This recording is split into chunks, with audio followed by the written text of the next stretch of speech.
Hello everyone, welcome to my channel where I talk about the latest games and news. Today, I'm going to tell you why The Last of Us Part 2 Remastered is a disaster. Yes, you heard me right. A disaster. This game is supposed to be the definitive way to play Ellie and Abby's critically acclaimed story on the PS5, but it's nothing more than a cash grab by Sony and Naughty Dog. Let me explain why. First of all, the game is not really a remaster. It's more like a patch that adds some minor technical enhancements, such as 4K resolution, 60 FPS, ray tracing, adaptive triggers, and 3D audio. But these features are not worth the full price of $69.99 that they are charging for the game. You can get the same experience by playing the PS4 version on the PS5 with backwards compatibility, which is free if you already own the game, or you can wait for a sale or a price drop, which will surely happen soon. Secondly, the game does not add any new content or features that would justify a remaster.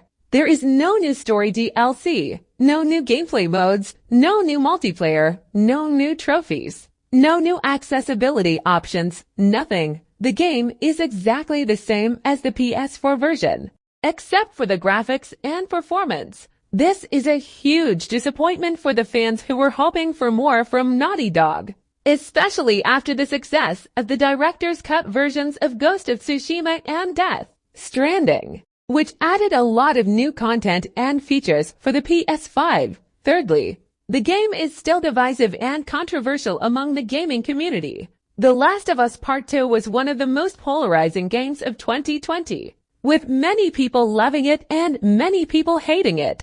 The game received praise for its graphics, gameplay, voice acting, and music, but also criticism for its story, characters, violence, and political themes. The game also suffered from leaks, spoilers, review bombing, and harassment of the developers and actors. The remaster does not change anything about the game's story or tone, so it will not win over the people who disliked it or hated it. In fact, it might even anger them more, as they see it as a way of milking the franchise and ignoring the feedback. So, why did Sony and Naughty Dog decide to release this remaster?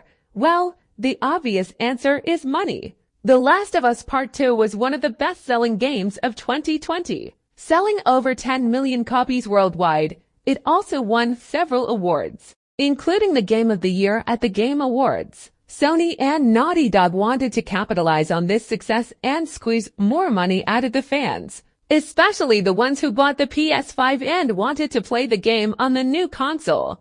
But there is another reason why they released this remaster, and that is to silence the critics and the haters. The Last of Us Part 2 was also one of the most hated games of 2020, receiving a lot of backlash and negative reviews from the fans and the media. The game was accused of being too dark, too depressing, too violent, too feminist, too LGBTQ, and so on. The game also killed off some beloved characters, such as Joel and Jesse, and forced the players to play as a new character, Abby, who was seen as the villain and the enemy. The game also had a controversial ending, where Ellie spared Abby's life after a brutal fight and lost everything in the process. Sony and Naughty Dog were not happy with this reception, and they tried to defend their game and their vision. They claimed that the game was a masterpiece, a work of art, a bold and innovative storytelling, a realistic and emotional journey, a reflection of the world we live in, a commentary on the cycle of violence and revenge, a celebration of diversity and inclusion, and so on. They also dismissed the critics and the haters as trolls, bigots, homophobes, misogynists, racists, and so on. They also censored and deleted any negative comments, reviews, videos, or articles that criticized their game. They also sued and threatened anyone who leaked or spoiled their game. They also hired and paid some influencers, celebrities, and journalists to praise and promote their game.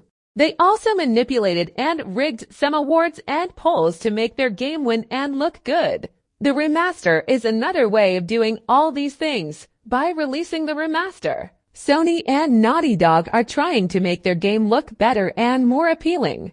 and to make more people buy and play their game. They are also trying to make their game more relevant and more popular, and to overshadow and outshine other games that are coming out this year, such as Horizon Forbidden West, God of War Ragnarok, Elden Ring, and so on. They are also trying to make their game more influential and more impactful, and to shape and change the gaming industry and culture according to their agenda and ideology. They are also trying to silence and ignore the critics and the haters, and to pretend that their game is universally loved and acclaimed, and that there is no controversy or problem with their game. So, what can we do as gamers and consumers to stop this remaster from being a success? Well, the answer is simple. Don't buy it. Don't pre-order it. Don't buy it on launch day. Don't buy it ever. Don't give Sony and Naughty Dog your money for this lazy and greedy remaster.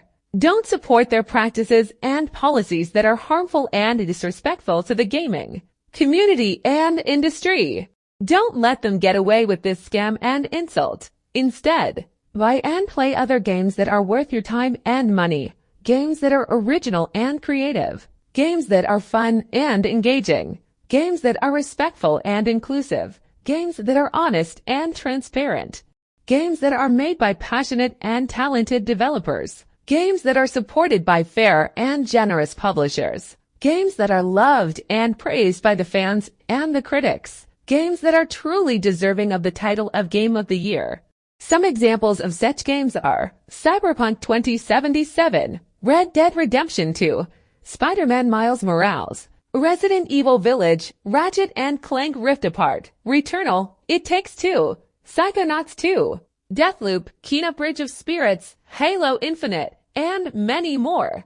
These are the games that you should buy and play on your PS5 or on any other platform of your choice. These are the games that will make you happy and satisfied, and that will make you proud to be a gamer. So, that's it for this video. I hope you enjoyed it and learned something from it. If you did, please leave a like, comment, share, and subscribe to my channel for more videos like this. And if you didn't, well, you know what to do. Thank you for watching, and I'll see you in the next one. This is Team GTR signing off.